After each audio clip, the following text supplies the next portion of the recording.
Imagine a world where almost everyone had forgotten about what was good, kind, and true. People hurt each other, lied, cheated, and ignored God completely. It wasn't just a few people, it was nearly everyone. The earth was full of violence and selfishness. But in the middle of all this darkness, there was one man who stood out. His name was Noah. He wasn't perfect, but he loved God. He lived differently. While the world was walking away from God, Noah was walking with God, and God saw him one day. God spoke to Noah. It wasn't an easy message. Noah, the world has become so wicked, and I am going to put an end to all people, for the world is filled with violence because of them. I'm going to bring floodwaters on earth to destroy all life under the heavens, and every creature that has life will perish. But I will save you and your family, for I will establish my covenant with you. I want you to build an ark, a giant boat, where you and your family will enter. Gather 2 of every kind of animal, male and female, to keep them alive with you.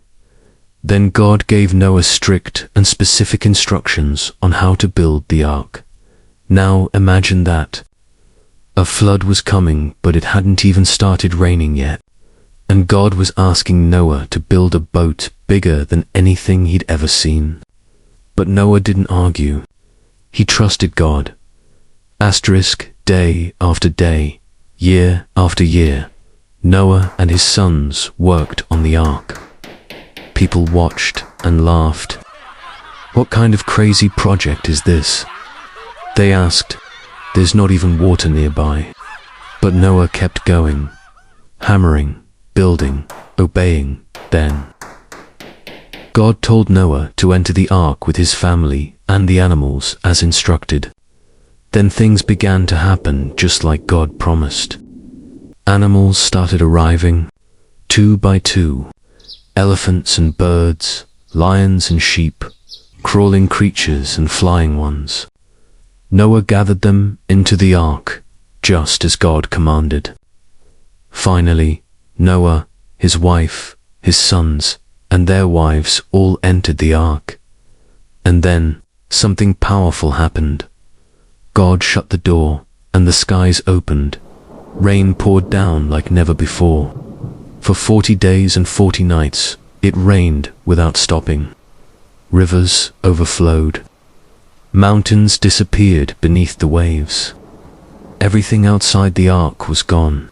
But inside, Noah and his family were safe, not because of the wood or the design, but because they obeyed God. Can you imagine the creaking of the boat? The sound of rain pounding the roof, the quiet prayers whispered inside. It must have been scary and strange, floating in the middle of an endless ocean. But Noah didn't panic. He trusted God. Finally, after many days, the rain stopped and the ark came to rest on the mountains of Ararat. The sun came out, but the earth was still flooded. So Noah waited, and he waited for the water to go down after 40 days. Noah sent out a raven.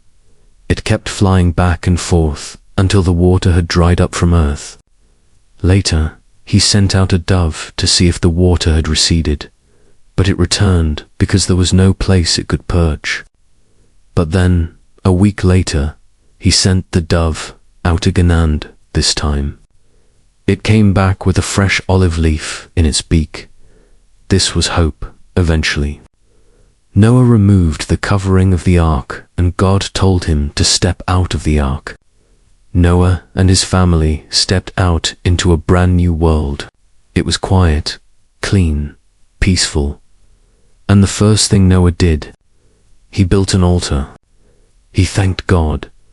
God was pleased with Noah's heart. He had been faithful when no one else was. He trusted when it didn't make sense. He obeyed even when it was hard. Then God did something beautiful. He made a covenant, a sacred promise. He said, "Never again will I destroy the earth with a flood."